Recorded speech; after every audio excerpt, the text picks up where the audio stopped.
Il est 22 heures. Merci si vous nous rejoignez sur Télé Djibouti pour suivre cette édition de la soirée. Les titres de l'actualité.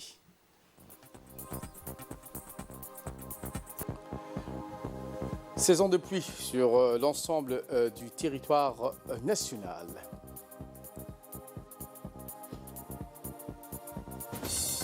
Et dans l'actualité internationale, les rotations des contingents de la mission de l'ONU vont reprendre au Mali.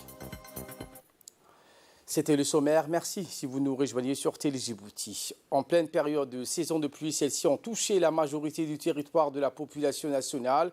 Bien que nécessaires face au climat aride, les pluies se sont abattues en République de Djibouti et ont causé des difficultés pour se déplacer et circuler dans la capitale, notamment sur les grands axes routiers. C'est dans ce sens que la mobilisation de la protection civile, de l'OVD, de l'ONEAD, de la police nationale et de la mairie ont œuvré sans relâche et énergiquement dans la nuit de samedi à dimanche. Ces institutions chargées, chacune dans son champ lexical de la gestion de la ville, sont intervenues dans des grands nombres de la capitale.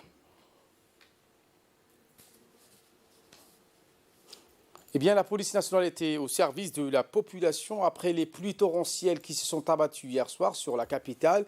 Sous l'instruction du colonel de la police nationale, le directeur général, les éléments de la police nationale ont été mobilisés pour venir en aide aux nombreux piétons piégés par les eaux.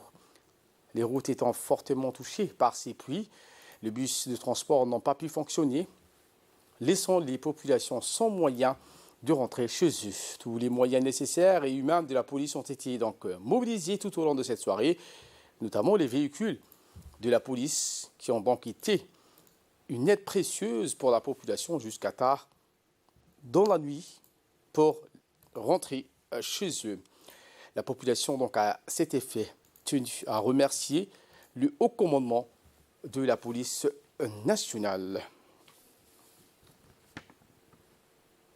Eh bien, dans le cadre de l'évacuation des eaux usées dans les différents quartiers de la capitale, la Direction générale de la protection civile, en collaboration avec la sous-préfecture du 2e arrondissement, a mené une vaste opération visant à éliminer les eaux usées dans certains quartiers de la commune de Boulaous. Les agents de la protection civile ont mis en place les moteurs à pompe pour vider les eaux usées et aider donc à contrôler la situation. La population dans les rues du quartier de la commune de Boulaous était remplie d'eau.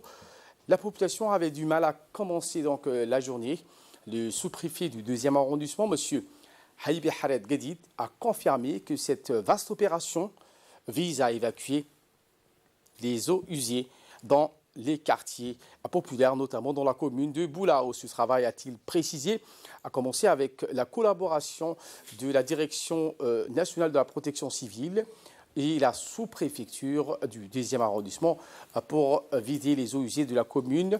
Le sous-préfet du 2e arrondissement n'a pas omis d'oublier donc de remercier les responsables et les agents de la protection civile. Écoutons à présent le commandant de la protection civile en charge de l'évacuation des eaux usées.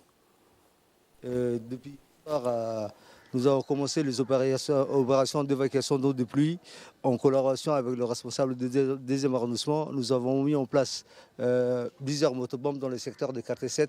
C'est l'instruction du ministre de l'Intérieur et du directeur de la protection civile, le colonel Mahamoud Moussa Mahamoud. Et dans l'actualité, dans les régions, les pluies de fin d'été ont été abondantes cette année. Ces pluies appelées Karan ou Karma arrivent après une longue sécheresse au grand bonheur, surtout des nomades. Ces pluies qui sont abattues sur l'ensemble du territoire national devraient atténuer les effets de la sécheresse au grand bonheur des régions. Nous commençons avec la région montagneuse d'Arta, où ces fortes précipitations ont submergé toutes les rues du chef-lieu et ses localités.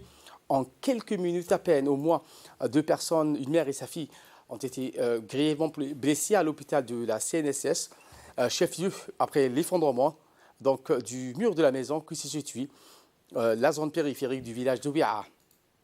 Une pluie battante a enlevé les toits des 50 maisons dans le chef-lieu de la région et ces différentes localités, comme témoigne le correspondant de la RTD. L'Agence nationale de la météorologie avait donc averti que ces pluies seront là pendant la semaine. Ces pluies donc ont touché les localités de Kurtamale, Galba ainsi que Karta et Leta, des pluies qui sont une aubaine pour les familles qui seront donc soulagées par ces précipitations. Et en ce qui concerne la ville blanche, notamment Tadjoura, qui a également vu les pluies de Karma, des fortes précipitations sont tombées dans la région de Tadjoura, surtout dans la sous-préfecture de Dorra et le secteur de Ouima. Hier, les pluies donc ont touché également les littorales de la ville blanche. Après les précipitations, les retenues d'eau dans la sous-préfecture de Dora, qui bénéficient de la population nomade qui souffrait également beaucoup de la sécheresse et du manque d'eau. La plaine de Doda entre Dora et Belhou est gorgée d'eau comme le découvrent donc les images tournées par notre correspondant à Tadjoura. Les eaux sont en crue également dans le secteur de la plaine de Andaba, dans le secteur de Balhou, près de la frontière éthiopienne. Ces pluies de la saison de Karma est une aubaine pour les familles nomades de ces secteurs qui seront donc soulagés des problèmes de soif très accentués dans la sous-préfecture de Dora. Je vous emmène donc à Ali Sabi avec la deuxième étape des tournois des jeux de société traditionnels à Ali Sabi. L'équipe du ministère de la Jeunesse et de la Culture dirigée par Idriss Ahmad s'est déplacée à Daasbio et Holhol, localité de la région de Assadjouk. C'était dans la journée du week-end. C'est toujours dans le cadre de la sauvegarde et la transmission des jeux de société et à la nouvelle génération que le ministère de la Jeunesse et de la Culture a organisé les compétitions de jeux de société traditionnels. Une fois donc l'équipe est arrivée à la ville de Daasbio, qui est célèbre pour sa réputation historique et archéologique, la population entière a réservé un accueil chaleureux à la délégation.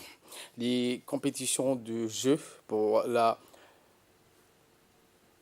ministère de la Jeunesse et de la Culture.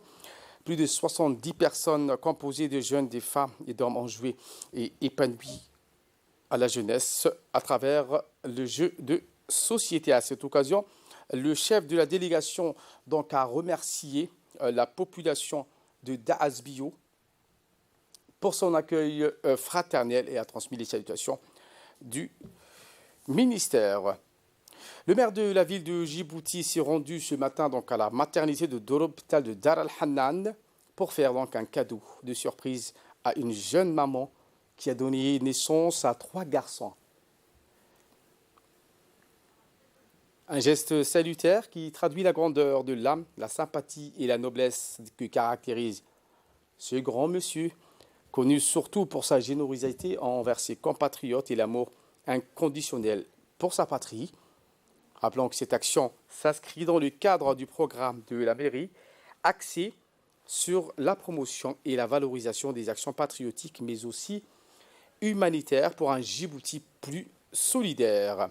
Et dans l'actualité internationale, je vous le disais en titre, les rotations des contingents de la mission de l'ONU vont reprendre.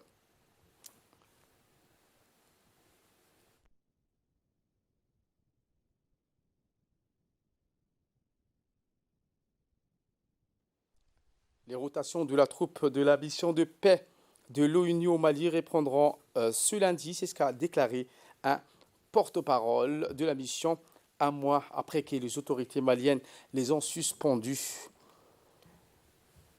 Les autorités maliennes avaient déclaré que ces rotations reprendraient après des discussions avec les représentants de la mission connue sous le nom du MINUSMA sur la manière de coordonner les déploiements de troupes.